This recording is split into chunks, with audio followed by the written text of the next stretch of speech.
Hello, you wonderful people, and welcome to another episode of Not Too Comic Book. This being a show where I talk about TV shows that are adaptations of comic books. For today's episode, I'm going to talk about the latest episode of Legends of Tomorrow. We have Legends of Tomorrow returning with a great episode. Obviously, this episode includes Constantine, which is kind of like cool because this is like his second appearance in this whole Arrowverse situation, so that was pretty sick because it's kind of like there's a lot of stuff that this episode kind of brought up that I was kind of interested. A big focus of it is the fact is that Mollis, one of the people he's after, is Sarah.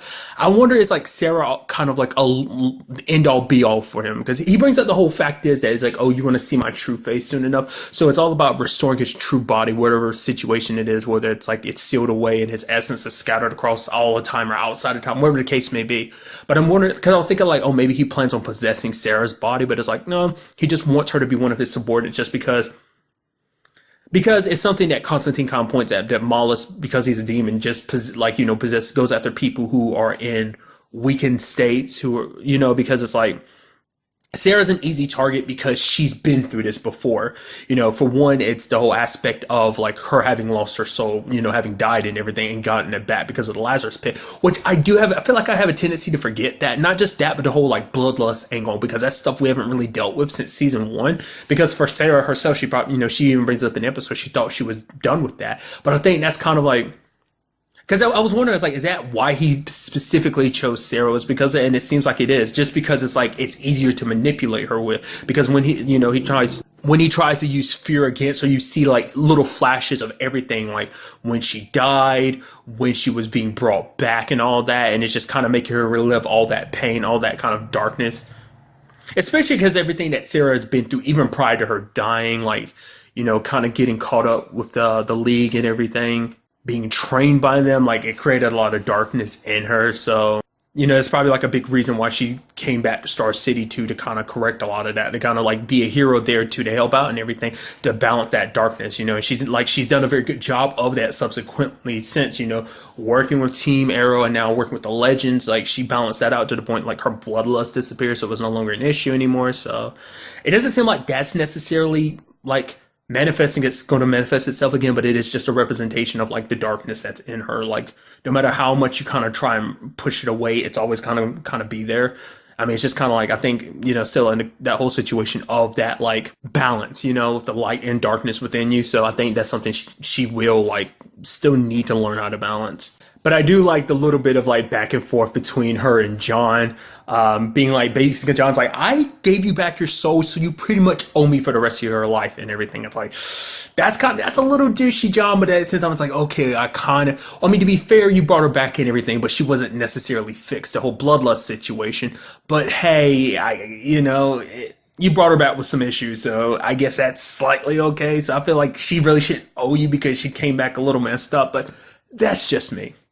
But I love that the fact is that he hooked up and everything. And even Sarah's like, are we both that damaged? And he's like, I hope so. And they start making out and everything. To the point, it's like, she's like, well, you said that I could fight, Mollis. And he was like, oh, I was just saying that to seduce you. She's like, oh, well, no, I seduced you. And then Leo's like, I was literally about to be lobotomized, so I hope none of you were trying to seduce each other during that time. It's like, that's super sad. The lady was about to stick that thing into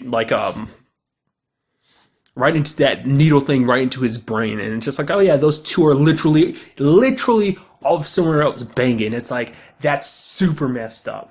But the other thing about this episode I really appreciate what they did was the whole Emily situation, the little girl that he's trying to save and everything.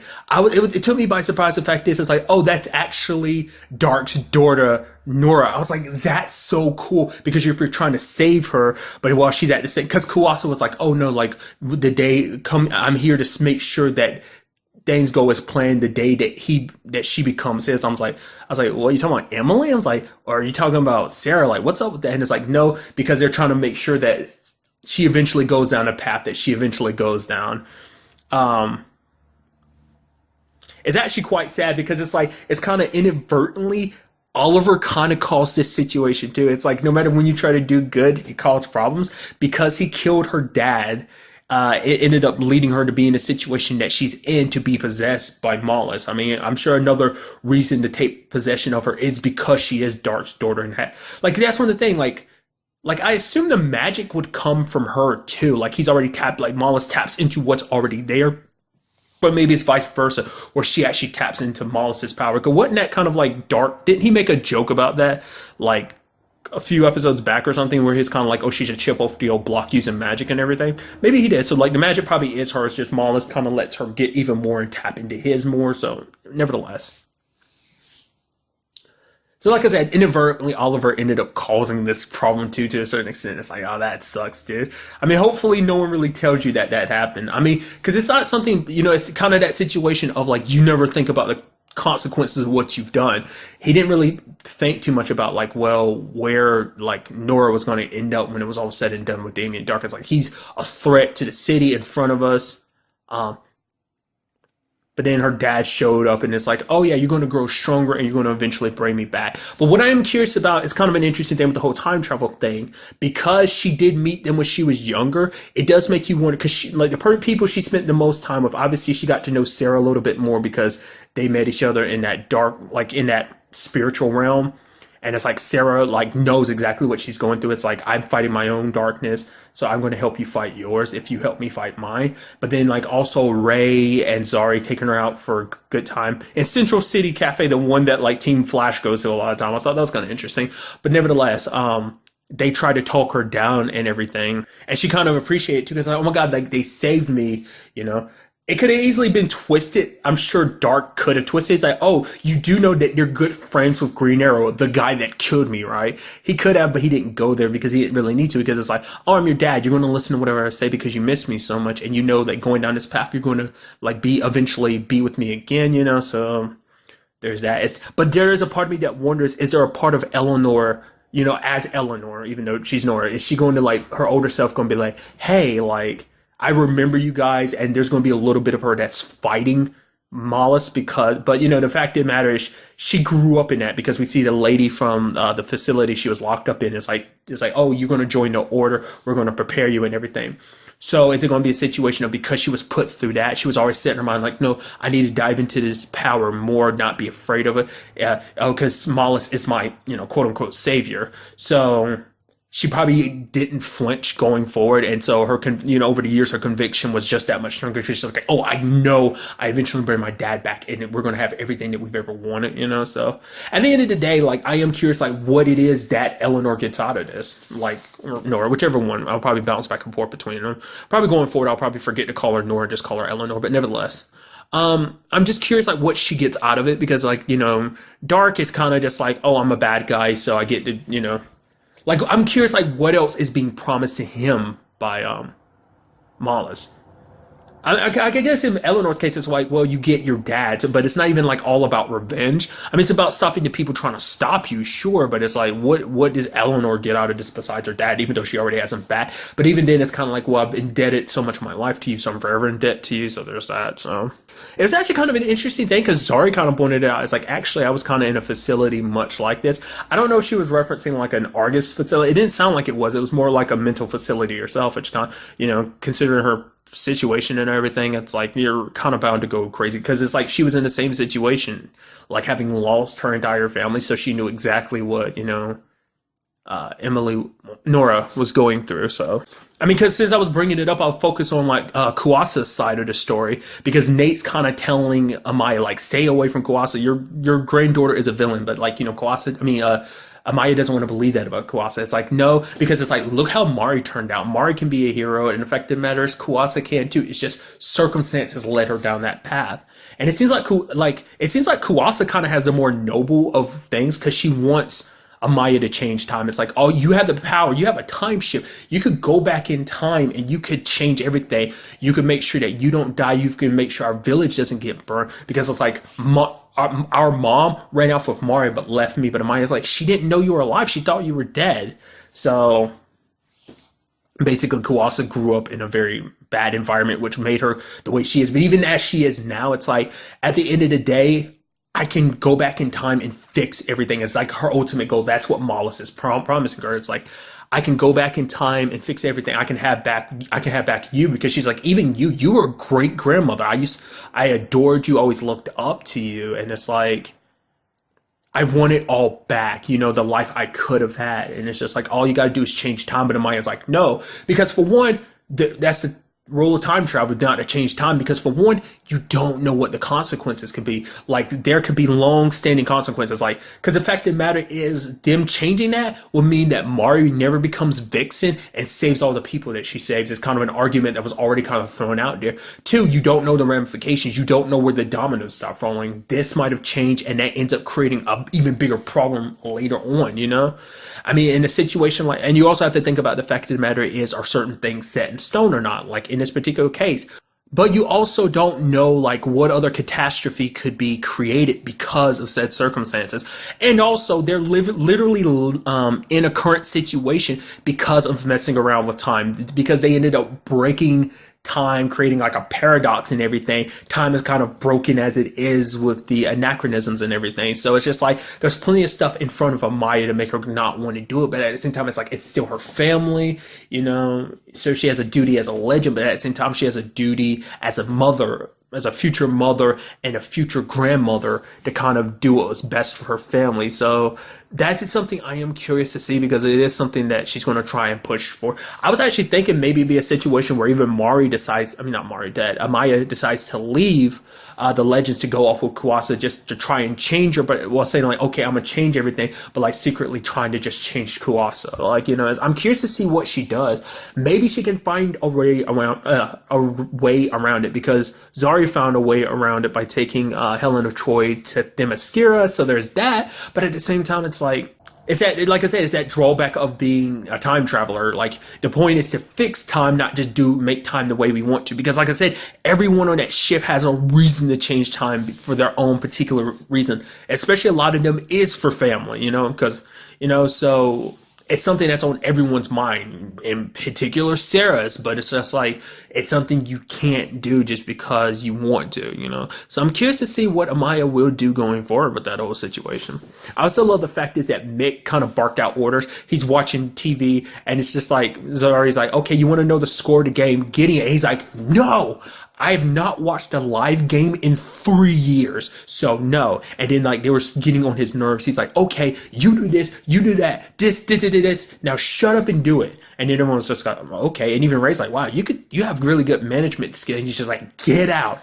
It's like when he's really pushed to the point, and then no, because he's literally the only one that did absolutely nothing this episode. Like Ray and Zari are asking for him for help, and everything he's saying, he's responding to the game. And they're like, well, he's like, come on, where's the defense? It's like, well, that's what we're asking you. And it's like, he never actually helped him out. He never did anything this episode except drink and watch sports. It's like, but that's why we love you, Meg. Because you keep it so real. I also love the conversation Constantine and Sarah had when he was leaving his, like, she's like, oh, thanks for the whole Mollis thing. He's like, right, the Mollis thing. It's like, well, you know, the fact of the matter is there's going to be a lot of people I meet, you know, going to have to help them with their Mollis situation. And she's like, oh, yeah, I understand. Also, thanks for the shag. And he's like, right, you got me there. Because the entire, you know, double entendres and stuff, he thought she was trying to be coy about it. It's like, no, I'm not beating around the bush. It's just like, yeah, sex is awesome, so cool.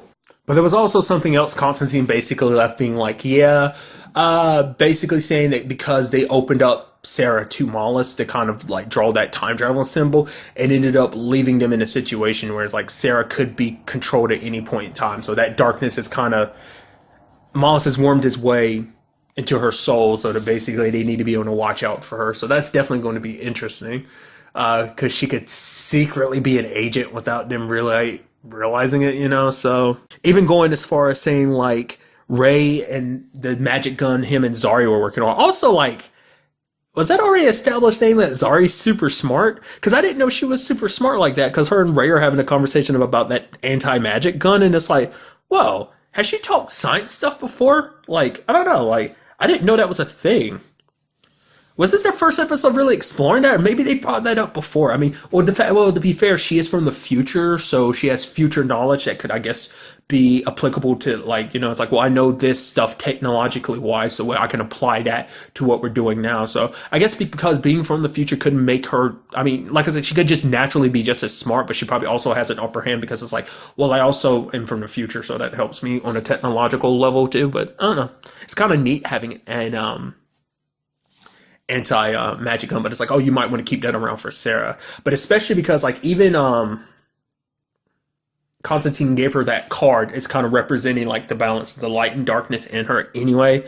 So, and she even said that super depressing thing because they brought it up, and I thought it's kind of a neat thing was the whole storyline of Constantine being like, oh yeah, there was a girl Astra that which I was like, oh, the moment he mentioned, because Mollis had mentioned her too, I was like, oh man, that's so interesting. I mean, this is connected to Constantine, even though the show was canceled, it still kind of takes place in that universe, which is interesting because Constantine, like, and it's kind of something you can see going forward, like, because there are 3 animated shows. There's Vixen. I know that they are making I don't know if it's out yet. I don't know if it's going to be a long extended thing or is it just kind of like a one-off thing, but there was like a Ray cartoon, but definitely I remember seeing like a preview for like a Constantine cartoon based around this whole Arrowverse situation. So that's something like we could like, oh, he went off to go do his animated series. I mean, because it's actually the same thing as Vixen. Like Mari, she went off and like she pops up in the Arrowverse TV shows like one time because the entirety of the it's actually kind of interesting too because the actress who plays her in that particular episode in season 4 is the same actress that voices her. Just like I think in the animated show, it's going to be, isn't it Matt Ryan? Is that actor who plays Constantine's name? He's going to be voicing it. I think. Like I said, it's been a while. This is like months ago. I ended up seeing like the it was like a clip of an episode on the DC Entertainment YouTube channel. But right, slightly getting back to what I was bringing up earlier, is just like that was kind of like the main overarching story for Constantine in the TV show was the fact is that he kind of doomed a girl so the hell trying to save her. So I would assume that would kind of take place, that'd be his part of his story continued in the animated series, which I was getting at. It's like I'm wondering will that continue from the TV show or just kind of do its own thing. Probably do, like I said, because it makes it so that at least some of probably like the TV show is canon. Much like Supergirl, like I said, there's a lot of season 1 that's not canon anymore. Supergirl, the moment it kind of joined the Arrowverse in season 2, so there's that type of thing. I mean, I guess that technically counts as it joining the Arrowverse, and I guess technically you would also make the argument like, well, wouldn't her meeting Flash, that Flash and Supergirl crossover in season 1 technically count that as putting it in the Arrowverse? Like I said, just a lot of season 1 doesn't count as continuity anymore to a certain degree until they bring stuff up and be like, no, that's canon. Nevertheless, like I said, I'm going on a huge tangent and stuff like that. So, some last notes to kind of go over. For one, not only do we have Constantine not being around, like I figured as much it would only be like a one-off thing, like I said, go off to his own show. But we also have Leo going back to Earth X, which couldn't be the same argument. He's also like, hey, I'm gonna go to, this all got me thinking like, hey, I'm gonna go marry Ray. And then Mick's like, what? He's like, not your Ray, my Ray. I also love the fact is that whole Sharp thing. I meant to bring it up earlier, but I'm just gonna save it at the end here, was the whole like Sharp and Ava and Sarah talking, and it's just like you could tell there's like you could already tell before now that there was something there, but Leo points it out. It's just like, look at you, come on, you're both tough, you're both super strong, you're both trying to fix time, and you're both hot. And she looks at him, he's like, gay, not blind. So it's just, you could easily tell. I was like, that'd be very interesting because I think that's the first girl like Sarah's really kind of been like into in a while. I mean, because it's like you can already tell she has a type. She goes after strong women. Because there is Nyssa, then there's that Queen, and now there was that nurse from like, wasn't that season 1? I think that was season 1. And then there's Alex. Like she has a particular type. So nothing really happens this episode because like she's like, oh wow, you about to call me? I was like, yeah, she's like, oh, you called? Yeah, I was about to call you. So I mean, we can compare notes. So like nothing happens, but it's like I'm very interested for them to when the time gets settled. It's like, yo, let's because she hasn't been in an actual relationship in a long time. The last person, like I said, like relationship wise, she was in with was Nyssa. So it's been a while. It's kind of one of those things. It's kind of like it's kind of getting that point where it's like, oh, maybe, find someone to kind of settle down with type of thing. So I don't know. We'll see. I'd really like it, especially because they started off really disliking each other, but now they totally are into each other, especially because when they pointed it out, because it's just like Ava fixing her hair and just kind of like getting to like, almost like, you're gonna, like, if you could tell she was just kind of getting all like, nervous and stuff, like yeah, like ha ha ha ha ha, like all cute and shit. It's I don't know. I thought it was kind of neat. But another thing to kind of walk away from this episode too, it's the whole six thing that kind of gets brought up. Zari touches Eleanor and it hurts her. In particular, it hurts Mollis. So it's like, okay, it's the six stuff connected to the totems, which then Mari brings up, well, there's like five. There's the spirit one she has, the water one Kuasa has, and Zari has wind. There's also earth and fire. But does that mean there is a sixth one? So that's something we're going to be looking forward to. Like, does that mean we're going to get more people joining Legends? Because the Legends are down 3 members at this point in time. I mean, because people are coming and going. Like, you know, Jack's left for a while. Stein's gone.